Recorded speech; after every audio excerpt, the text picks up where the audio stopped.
It is his mind that you want to get inside of. In Cracked Not Broken, Surviving and Thriving After a Suicide Attempt, Hines takes you on a journey from perfect wellness and happiness to the depths of an emotional despair and isolation no one should ever have to endure. Along the journey, you get to experience just as he did, the neglect and abandonment by his biological parents, to the joy of being adopted into a beautiful melting pot of a family. Walk with Kevin as he goes through school excelling at sports in high school. Then as his mind begins to lose control and contact with reality, keep walking with him as he struggles to hold on to what is real. While you journey with Hines, his family and friends, you will feel the hope that they had when finding the best psychiatrist in San Francisco. You will also feel the depths of the dark hours he spent hearing voices that were not his own telling him wild, fanciful delusions of greatness, as well as his paranoid fears of being watched and haunted, like when he thought he was being hunted down by men in white mail trucks coming to get him. It is the deepest, darkest of places that he takes you to that will hurt the most and scare you. That a mind could go to that place while still holding on to a tear of sadness rolling down his face as he says goodbye to his father for what he believes will be the very last time. As Kevin walks you through the last day, hours, and moments before his ultimate act, following what his mind tells him to do and taking his own life, you will see that miracles can and do happen. Hines jumped from a place not made to do so. He attempted to end his pain by taking his life in a way so utterly unfathomable and painful, most of us cannot comprehend it.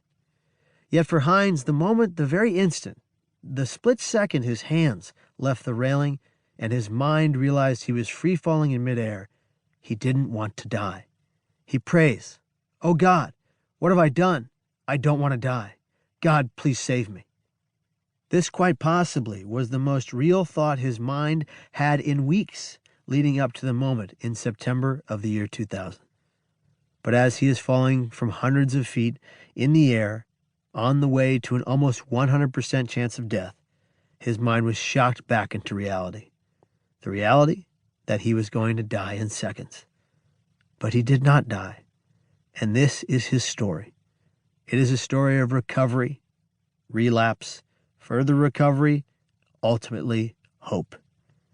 He is cracked, not broken.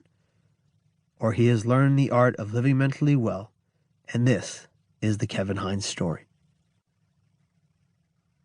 Acknowledgements. First and foremost, my deepest love and gratitude goes to the steadfast rock in my life, my beautiful and loving wife, Mrs. Hines. Without her, I would be lost. Next to life, she is the greatest gift I have ever known. Thank you, Marcia Silvera and Martino Perales, for creating me. Thank you, God, for creating them. Thank you, Patrick and Deborah Hines, for making me your son. You raised me right, with great passion and unconditional love. I feel forever in your debt for all that you have shown me, taught me, and given me. To my siblings Joseph, Elizabeth, Jordash, Samesh, and Shika, I am grateful for your love and contributions to my growth and your aid in molding the vision of the path I walk today. To my aunts, uncles, cousins, family, and friends, I value all of you and your guidance, constant care, and love in my life. I will always be grateful for your presence. John Fennell, you were a tremendous mentor. May you always rest in peace. Mom, we had our difficult times. However, the strength you instilled in me to keep on trucking, to keep on keeping on, to find positivity in the darkest of hours will always be cherished and never be forgotten. Thank you, Mom, for your optimism and love. Thank you, Mom, for everything. Dad, you stuck with me in the most painful of times. You never let go. I'm so grateful to have the strong man like you in my life. Like an angel on earth, you stayed by my side when I needed you most. I feel so blessed to have you as my father. I'm so thankful words cannot express the way I feel about you. You were a tough love kind of guy, but deep down you always believed in what I could accomplish and what I would become. Dad, you were the best man at my wedding for a reason.